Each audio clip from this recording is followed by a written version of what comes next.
मरने के पहले आप लोग अपने मन को बिल्कुल शांत कर लेंगे।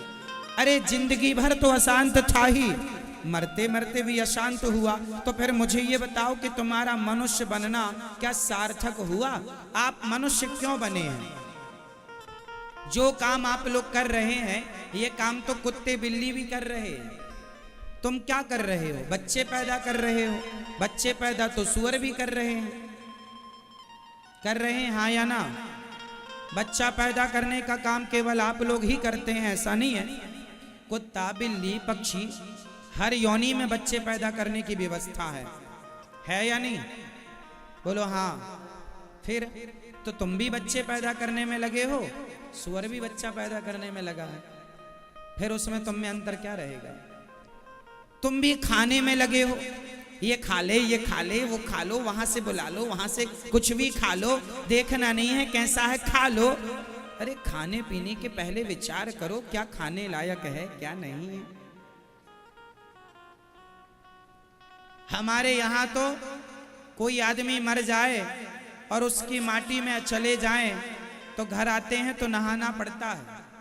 आप क्या नहाते कि नहीं? किसी के मरने में आप लोग गए हो, घर आएंगे तो नहाना पड़ता कि नहीं? बोलो हाँ, नहाते हैं। सोचो कि मरे हुए आदमी को हम लोग छू लेते हैं तो इसलिए नहाते हैं कि नहाए बिना शुद्धि नहीं होती, मरे को छूने के बाद नहाने पर शुद्धि होती है। और आजकल तो मरे जानवरों को लोग खा जाते हैं। सोचो कि ये कितने बड़े अशुद्ध हैं, इन्हें छूने से तो पता नहीं कितनी बार गंगा नहाना पड़ेगा। मुर्दे को छूने पर नहाना पड़ता है तब शुद्धि होती है, और आप मरी हुई मुर्गी खा रहे हैं। छूने का तो सवाल क्या, खा रहे हैं। अब तुम कितने बड़े अशुद्ध आदमी हो ये बताओ, कहां शुद्धि होगी?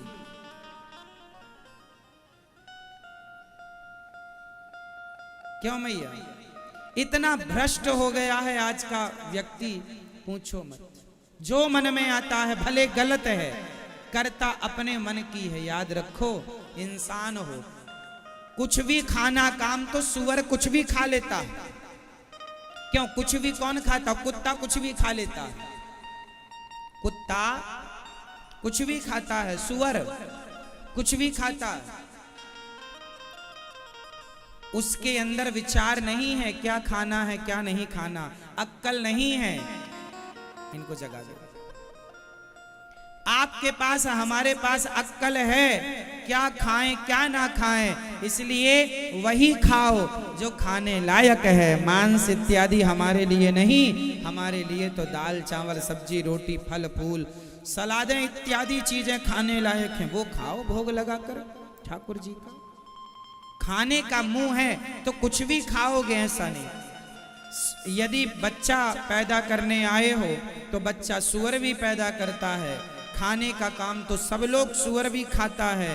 सोता कौन है? आप कितने घंटे सोते हैं दिन में?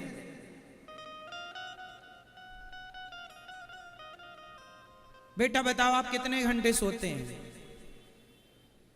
1.5 घंटा, 6। रात को कितने बजे सोते हैं? 12 बजे। और कितने बजे जागते हैं? 5:30। सही सही कह रहे हो आप? आपकी माँ कहाँ बैठी है? नहीं है। आप कितने बजे सोते हैं? 10 बजे। जागते कितने बजे? 5 बजे। अच्छा है। समय से सोइए, समय से जागिए, ये इंसानों का धर्म है। और ये इंसानों का नहीं, मैंने बंदरों को भी देखा है। 7 बजे 8 बजे सो जाते हैं और सवेरे 5 बजे जाग जाते हैं, 4 बजे। चिड़िया 4 बजे 5 बजे चहकने लग जाती है। बोलो हाँ या ना? आज का आदमी बच्चे पैदा कर रहा है तो ये काम सूअर भी कर रहा है, खा रहा है ये काम कुत्ता भी कर रहा है, सो रहा है ये काम तो कुत्ता बिल्ली सब कर रहे हैं। ये तीनों काम सब करते हैं। एक चौथा काम एक ऐसा है जो केवल मनुष्य कर सकता है, और वो काम है समाज की सेवा और आत्म कल्याण करना, अपना कल्याण। ये मनुष्य ही कर सकता है।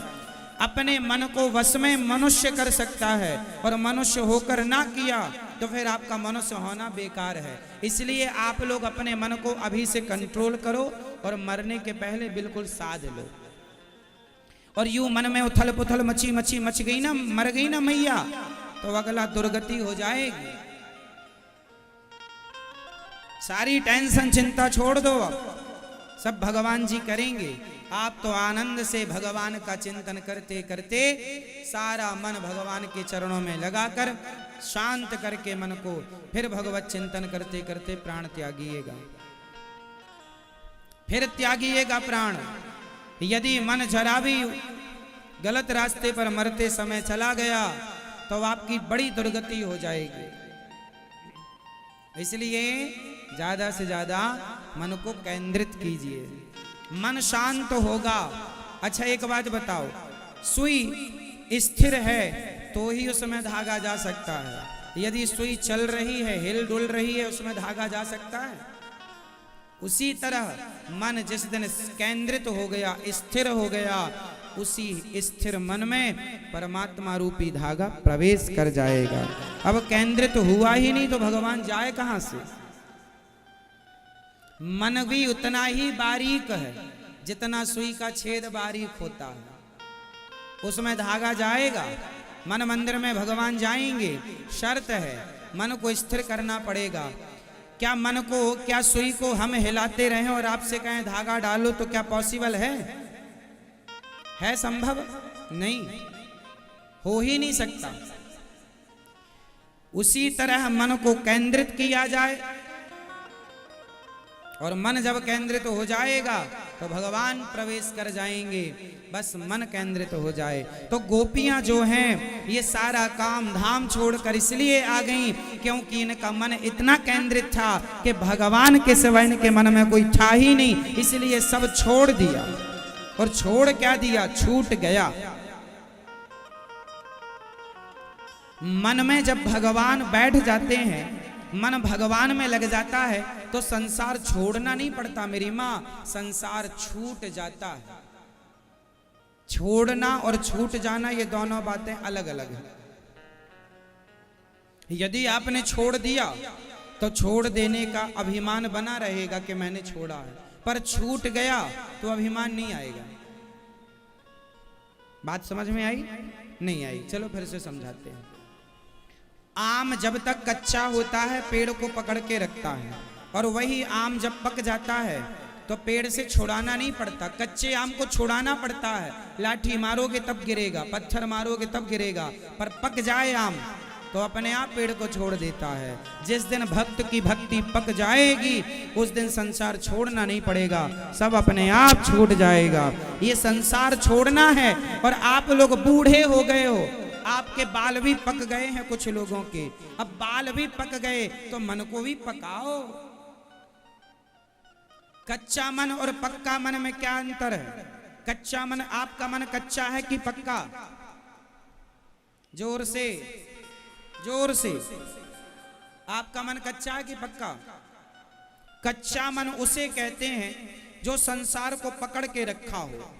ये मेरी पत्नी, मेरा पुत्र, मेरा परिवार, मेरा पैसा, मेरी दुकान, सबको पकड़ के रखा है, मतलब कच्चा है। और पक्का कौन है?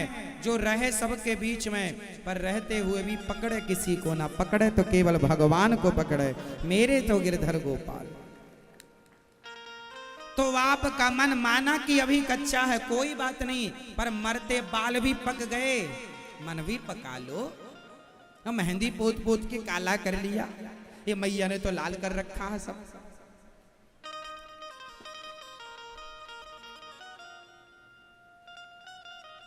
इसलिए मन को पकाइए। मन बिठा लीजिए, बैठिए, चेयर रख दीजिए। मन की चंचलता मिटाना आवश्यक है। यदि आपका मन स्थिर नहीं हुआ तो आप हारे हुए व्यक्ति। मैया, ओ मेरी मां, कहां नजरें गड़ गईं?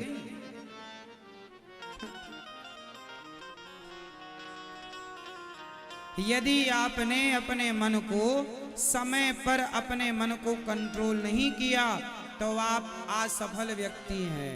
आप यदि अपने मन को कंट्रोल कर लेते हैं तो आप सफल व्यक्ति हैं। बाल पक गए हैं, अब क्या पकाना है? जोर से और जोर से मन। और मन पक गया तो सब आनंद, यहां भी आनंद वहां भी आनंद। कच्चे आम की बनती है चटनी और पके आम का स्वाद हो जाता है मीठा। कच्चा आम होता है खट्टा, पका आम होता है मीठा। जिसके जीवन में खटास है मतलब अभी कच्चा है, जिसके जीवन में मधुरता आ गई है समझ लेना पक गया है। तो आप अभी कच्चे हो कोई बात नहीं, पर पकाओ। कच्चे मर मत जाना, मरने के पहले पकना चाहिए। नारियल दो तरह का होता है, एक कच्चा नारियल एक पक्का नारियल, हाँ या ना? नारियल कितने प्रकार का? जोर से। एक कच्चा और एक पक्का। कच्चे पक्के में अंतर बताओ। कच्चा नारियल होता है जो खोपड़ी से चिपका होता है। नारियल को क्या बोलते हैं आप लोगों की भाषा में? जो ऊपर का जो कड़ा कड़ा, हमारे यहाँ नारियल ही बोलते हैं, उसकी खोपड़ी बोल देते हैं। आप क्या क्या बोलते हैं? ठीक है, आप समझ रहे हैं ना? बोलते क्या है वो मुद्दा नहीं है, आपको समझ में आना चाहिए बस।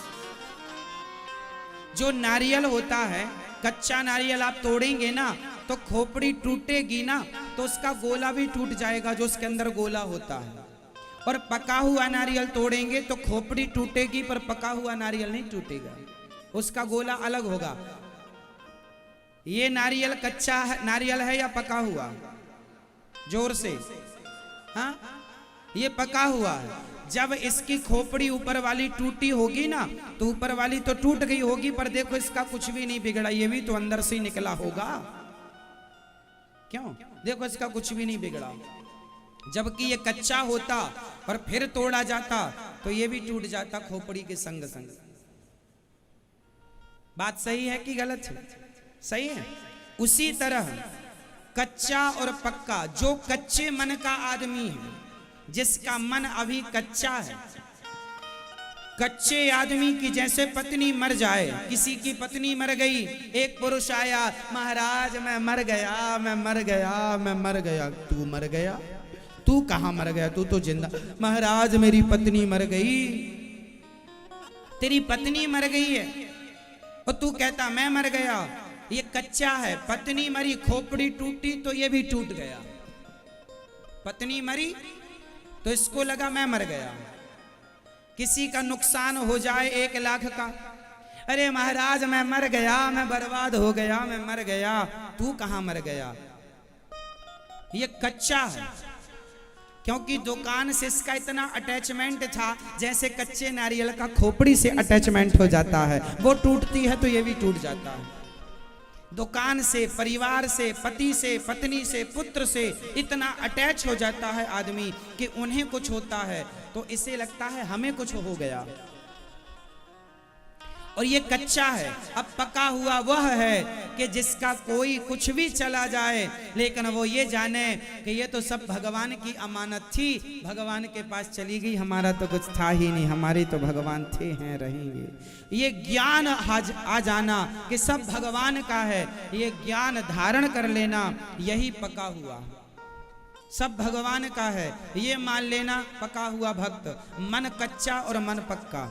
उनका मन कच्चा है जो सबको अपना मानते हैं, उनका मन पका है जो सब कुछ भगवान का मानते हैं। देखो बात जरा सी, ये मेरा है और ये भगवान का है।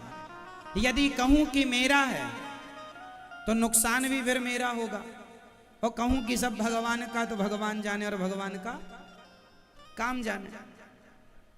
तो आपका मन माना कि अभी कच्चा है, पर कच्चे मन से मर ना जाइएगा, मन को पकाइएगा।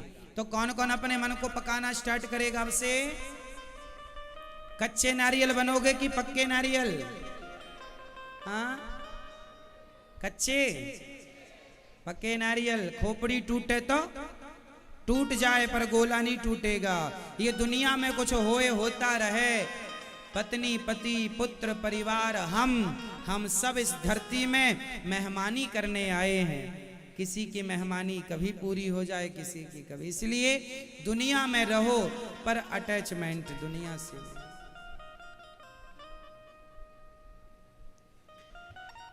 ये छोटी छोटी बातें हैं, यदि समझ में आ जाएं तो बहुत कुछ समझा सकती हैं। यदि समझ में ना जग छोड़ो ना हरि भूलो। एक अच्छी बात आपको मैं सुना दूं। इसका मतलब ये नहीं है कि आप लोग काम धाम करना छोड़ दें, पैसा कमाना छोड़ दें। ना, पैसा कमाओ, नाम कमाओ, खूब इज्जत कमाओ, सब कुछ करते हुए अपने आप को करता ना मानो। करते तो मेरे भगवान है सब कुछ। ये मान्यता ही आपको पकाएगी। करते हुए भी कर्तापन का अभिमान ना हो। ना जग छोड़ो, ना जग छोड़ो ना हरि भूलो। ना जग छोड़ो ना हरि भूलो, कर्म कर जिंदगानी में, रहो दुनिया में तुम ऐसे, कमल रहता ज्यों पानी में। ना जग छोड़ो ना हरि भूलो। ना तो जग छोड़ना है, ना तो परिवार छोड़ के कहीं जाना है, और ना भगवान को विसारना है। तो ना जग छोड़ो ना हरि भूलो, कर्म कर जिंदगानी में, कर्म करते रहो जो तुम्हारा काम है। ना जग छोड़ो ना हरि भूलो, कर्म करो जिंदगानी में, रहो तुम दुनिया में ऐसे, कमल रहता ज्यों पानी में। जैसे कमल पानी में रहता है पर पानी से अलग है, संसार में रहते हुए संसार से अलग रहो। बस इतनी सी बात है। और ऐसी कौन थी? गोपियां।